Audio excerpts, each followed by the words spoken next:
Bayu, Sang Hyang, macam-macam datang. Rasulullah izinkan, saya tak ngebes. Ngebes itu artinya badai. Saya tak nyunami. Wus macam-macam bahasa nih. Terus rumah sana nek malaikat cara apa?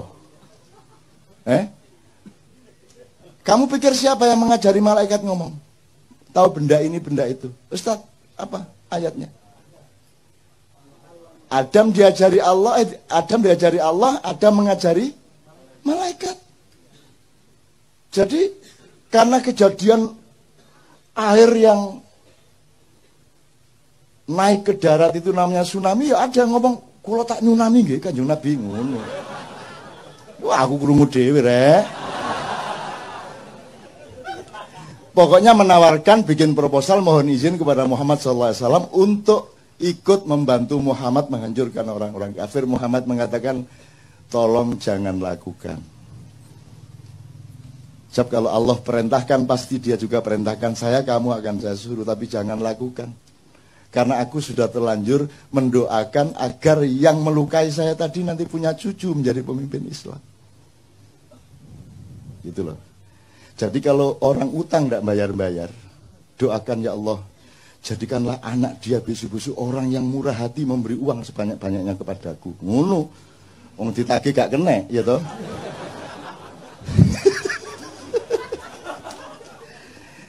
Gembira ya Anda ya.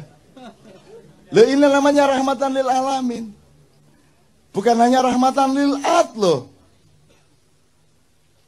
Kita khalifatun fil ad, tapi rahmatannya lil alamin. Jadi Anda harus bisa ke Mars. Anda harus naik ke langit-langit. Anda harus ke langit 2, langit 3. Anda menembus dimensi-dimensi. Karena Anda berkewajiban untuk rahmatan lil alamin. Lah ini bumi tok aja kamu tidak bisa rahmatan lil alamin. Paten-patenan bendino. Soal tato gelut. Ayo tatoan gak oleh wudu. Gitu toh? Gak sah wudumu. Seneng arek-arek. Kok gak sholat? Aku gak iso wudu ya. Disangganya terus sedih, seneng. Wong gara-gara tatoan gak bisa wudu. Akhirnya dia gak pernah sholat kan. Sing salah sing bid'ahno atau sing haramno gak sholat akhirnya. Jadi kalau Anda ingin tidak sholat, mulai besok tatoan. Padahal wudhu itu kan bukan urusan kebersihan jasad, tapi kebersihan hidupmu, rohanimu, perilakumu, akhlakmu. Makanya secara simbolik meripatmu dibasuh, karena kamu harus waspada, kamu sering melihat hal-hal yang tidak baik. Begitu juga telingamu, mulutmu, hidungmu, dan seterusnya, kakimu, tanganmu dibasuh karena dia sering melakukan, dibersihkan dari perilaku-perilaku biasa. Kalau yang kentut pantatmu tidak diusap. Masa ana wudu ngene rek. Ngene wudu. Enggak ada. Bal yang kentut siapa? Jadi yang kotor mana? Pantatnya tuh. Nah jadi ternyata wudu itu bukan urusan kotornya badan. Wong buktinya yang dicuci mukanya. Kalau Anda tidak paham soal ini, lama-lama badanmu bertengkar sendiri. Badanmu, wajahmu begitu diwudi, mah. Aku gak melok ngentut.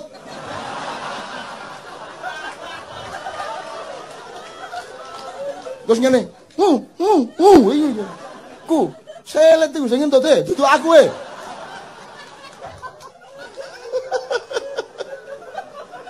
Logis ya? Jelas ya? Agama menggembirakan ya? Paling tidak menjadi rahmatan lil alamin pada dirimu, pada keluargamu, wis alhamdulillah. Kalau itu sudah kamu alami setahun 2 tahun, kamu adalah rahmatan lil alamin bagi tetanggamu, bagi semua yang ketemu dengan kamu. Kan begitu. Kalau Anda sudah mendapat cahaya, lama-lama Anda menyatu dengan cahaya, lama-lama Anda menjadi cahaya. Kalau Anda sudah menjadi cahaya, tidak perlu bersinar. Oh, tak terus gendeng kan. Kalau Anda sudah bersatu dengan Allah, Anda tidak butuh iman. Gendeng lagi. Terus YouTube. MH tidak butuh iman. Wow, titik 2. Dipotong meneh, so buntut. Gitu. Maksud saya, iman itu kan jalan, jembatan untuk kamu berjumpa. Supaya kamu tidak ragu-ragu terhadap perjumpaan denganku, kata Allah. Maka kamu menyatu dengan Allah. Kalau kamu hidupmu sudah terus-menerus ludeng Allah dan kamu secara dialektis, kamu tidak butuh iman lagi. Loh, ngarepe ngono iku. Ojo terus MH anti iman. Loh, gendeng arek-arek iki. Saya ditanya wartawan MI. Cak, kalau puasa Mbak Novia memasakkan apa? Kalau buka. Terus aku jawab, pokoknya saya itu ndak ingin yang susah-susah. Maksudnya, ya misalnya daging ayam itu kan kudu betot, dicekel apa? Belunge terus wis angel gue Mas. Aku tempe tahu wis gampang, bleng ngecapi cepet. Terus besok keluar di koran MI. MH2 saya anti daging. Apa ini? Saya anti daging. Ucapan vegetarian, nah runo terusan akhirnya. Saya ndak vegetarian. Saya tidak anti daging. Bayangin kalau saya vegetarian dan saya yakin kepada vegetarianisme, terus semua manusia itu vegetarian, dunia akan hancur. Lah terus PT gak dibelah. Wedhus ambruk, jalan Tamrin wedhus kabeh. Dek Senayan PT petok. Lah ndak boleh disembelih. Dibunuh ndak boleh, sembelih ndak boleh, terus piye? Wes akhirnya overpopulasi, kambing, sapi, kerbau, wes sembarang, burung dara semua. Nggak boleh diapa-apain kok. Jadi kalau vegetarian karena keperluan pribadi tidak ada masalah, tapi jangan dijadikan ideologi. Kalau tak laksanakan bener kan ngeluh dhewe kan ndasmu. Bayangno, wetek iki. Macet-macet petok ubur petok ya apa. Istana iki isine wedhus. Ngarani bose.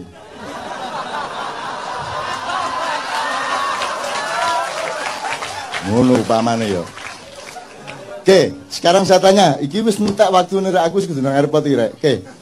Anda di sini jujur, insyaallah ya. Berarti Anda sama Allah kompatibel, luding dia pada Anda, ya. Sekarang saya tanya, kalau di rumah berapa persen bisa jujur? Di rumah tanggamu sama istri, sama suami, sama anak, berapa persen bisa jujur? Nggak usah kamu jawab, cukup di batin. Ya. Begitu kamu ke kantor, berapa persen jujurnya? Kamu kalau jujur di kantormu, hancur apa jaya? Kalau kamu jadi anggota DPR, dibutuhkan kejujuran berapa persen? Mana yang dibutuhkan kejujuran atau kekejaman? Mana yang dibutuhkan kesantunan apa ketegaan hati? Jadi di negara ini, di mana tempat kejujuran? Di mana tempat kesucian? Di mana tempat kemurnian? Di mana tempat objektivitas? Di mana tempat keadilan? Hanya di sini. Pas Jumat kedua tok. Nanti pulang ya nggawa gak jujure dhewe. Nanti teman sekalian ya. Bisa Anda teruskan negara yang tidak ada tempat untuk kejujuran? Bisa Anda teruskan? Apa yang salah sebenarnya? Ini negara atau bukan? Ini pemerintah atau bukan? Oke, tak singkat ya, itu jawaban dewe. Sampai kapan kamu bisa meneruskan keadaan seperti ini? Gini aja, terakhir. Salah satu parameternya gini. Parameter orang ingkar sama Allah, parameter orang mentiadakan Allah, menganggap Allah tidak ada, itu salah satunya adalah juga tidak mengakui hakikat ciptaan Allah. Misalnya Allah menciptakan batu, kerikil, kerakal, watu, aki enggak sih, ya, fosil kayu ta, Sakar punggut saya. Batu mulia itu apa saja?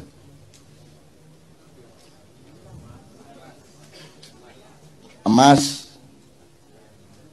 intan, berlian. Oke, mau milih apa? Intan gitu ya? Intan ya? Oke, 3 aja kita ambil 3 dari variabel ini. Intan, emas, batu. Kalau intan, emas, batu, Anda bisa nggak ngukur dengan mata Anda ini emas beneran atau tidak? Nggak bisa ya? Ini berlian harganya mahal, itu gimana caranya kamu ngukur? Jadi yang benda kelihatan mata saja Anda tidak bisa ngukur. Sekarang Anda tahu nggak bahwa manusia itu dibikin oleh Allah, ada yang berkualitas batu, ada yang berkualitas tembaga, silver apa namanya, perak, emas, berlian, inten, mutiara. Betul enggak? Percaya enggak Anda? Bahwa ada manusia mutiara. Siapa contohnya manusia mutiara? Muhammadun Basharun. Laisa kal bashari. Bal huwa yaqut bainal hajari. Muhammad itu makhluk. Tapi dia bukan sembarang makhluk. Dia bukan makhluk biasa. Dia adalah mutiara di tengah batu-batu.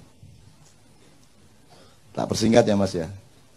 Sekarang orang ngerti nggak bedanya manusia batu sama manusia mutiara? Diajarkan nggak di sekolahan?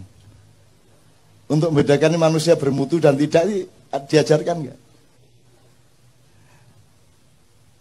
Orang sekarang ini, rakyat Indonesia, ngerti nggak bedanya manusia batu sama manusia mutiara? Nah kalau tidak, tolong simulasi. Bangsa yang tidak mengerti bedanya batu dengan mutiara, itu bisa terjadi apa pada mereka? Sebab nanti ada mutiara yang dibuang. Karena toh orang tidak mengerti mutiara.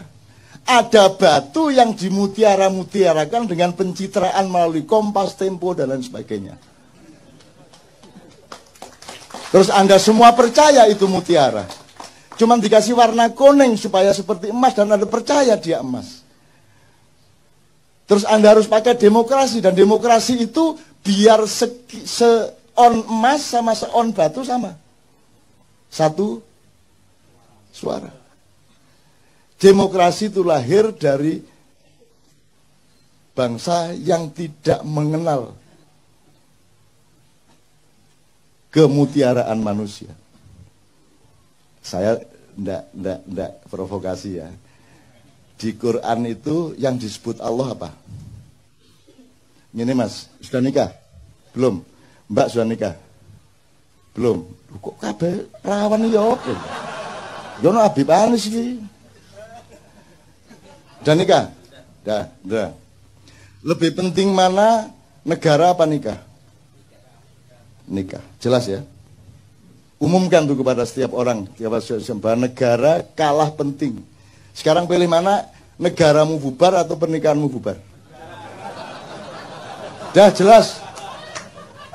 Jadi kamu memberi bobot sesuatu itu mesti ngerti mana emas, mana mutiara, mana batu. Kalau kamu tidak mengerti itu, kamu akan celaka. Lebih parah lagi seterusnya. Nah sekarang ini yang terjadi adalah, untuk apa saya ambil emas mahal, susah nyarinya. Mbok sudah saya ambil batu saja, tapi tak cat seperti emas. Itu yang terjadi. Musik ya gitu, DPR ya gitu, pemerintah ya begitu, kan yang dicarikan batu-batu.